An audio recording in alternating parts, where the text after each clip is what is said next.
A series of primary contests in Texas and North Carolina produced clear nominees in several high-profile races and offered an early look at voter priorities heading into the 2026 election cycle. The results highlighted competitive dynamics within both parties, shifts in candidate support, and the influence of national political figures on state-level campaigns.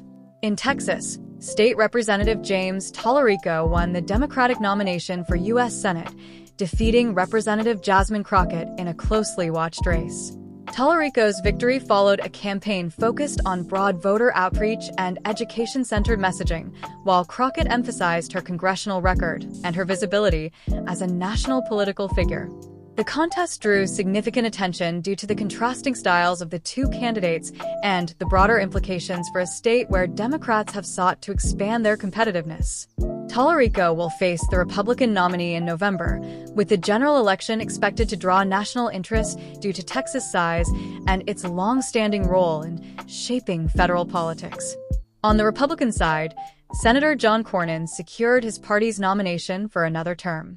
Cornyn, a long-serving senator, advanced after a primary in which candidates aligned themselves with different wings of the party. His nomination sets up a general election matchup that will test Democratic efforts to challenge Republican dominance in statewide races. North Carolina's primaries also shaped key statewide and federal contests. In the Democratic primary for governor, Attorney General Stein advanced after a campaign centered on economic development, public education, and public safety. On the Republican side, Lieutenant Governor Mark Robinson secured the nomination, positioning the race as a high-profile contest in a state that has been competitive in recent national elections. The governor's race is expected to draw significant attention due to North Carolina's swing state status and its history of close statewide margins. The state's U.S. Senate primary also produced clear nominees. Former Governor Roy Cooper won the Democratic nomination, entering the race with statewide name recognition and experience in executive office. His campaign emphasized economic issues and bipartisan governance. The Republican nominee emerged from a field that focused heavily on national political themes and party alignment. The general election matchup is expected to be closely watched, given the state's recent history of competitive Senate races. Across both states, turnout reflected strong engagement among voters, particularly in races featuring well-known candidates or competitive fields.